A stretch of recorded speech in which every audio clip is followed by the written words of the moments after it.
They laughed when I walked into the room. They whispered that I didn't belong there. What they didn't know was that I owned the building they were standing in. The moment I stepped into the ballroom, the room went quiet. Not because I was important, not because anyone recognized me, but because I didn't fit. Everyone else was dressed in luxury, designer gowns, tailored suits, diamond watches, and there I was, in simple clothes, calm, unnoticed, invisible. Someone whispered loudly enough for me to hear. Who invited her? Another laugh followed. I didn't react, because I wasn't there to impress anyone. I was there to watch the truth unfold. I grew up in a small town in Ohio, the kind of place where everyone knows your business and decides your future before you do. My older brother, Daniel, was the golden child, star student, popular, loved by everyone. I was just there, the quiet one, the forgettable one. When I turned 18, I left home with one suitcase and zero support. I worked 2 jobs, cleaned offices at night, studied during breaks, slept 4 hours a day. While everyone assumed I was failing somewhere in the city, I was building something.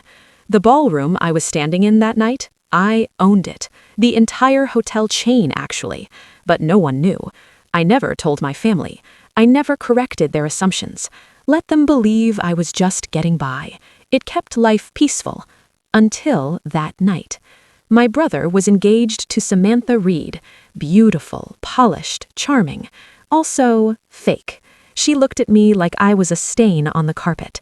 At one point, she leaned toward her friends and whispered loudly, "I can't believe she showed up. Doesn't she know this is a high-class event?" They laughed.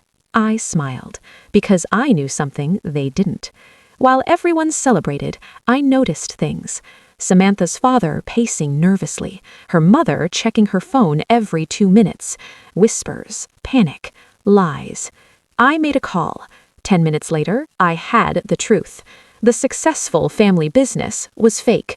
Loans stacked on loans, fake investors, federal investigation already open. They were using my brother to look legitimate. They were using my family as a cover. As the champagne glasses were raised, the host announced a short presentation. The screen behind the stage lit up. Instead of engagement photos, court documents appeared. Fraud charges, fake identities, photos from previous scams. Gasps filled the room. Samantha froze. Her smile collapsed. Her father tried to run. Security stopped him. And then I stepped forward. I took the microphone. "My name is Emma Carter," I said calmly, "and I own this hotel." Silence. "I also own the company that uncovered this fraud." People stared. My brother looked at me like he was seeing a ghost. Samantha screams that I was lying. Right on cue, federal agents walked in. Handcuffs clicked. Her world ended in seconds. When the room finally emptied, my brother came to me, tears in his eyes. He whispered, "I should have listened to you." I didn't say I told you so. I just said, "Now you know who I really am."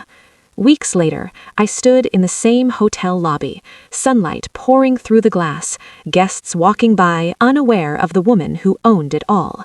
I smiled, because sometimes the people who look the smallest are the ones holding the entire building up.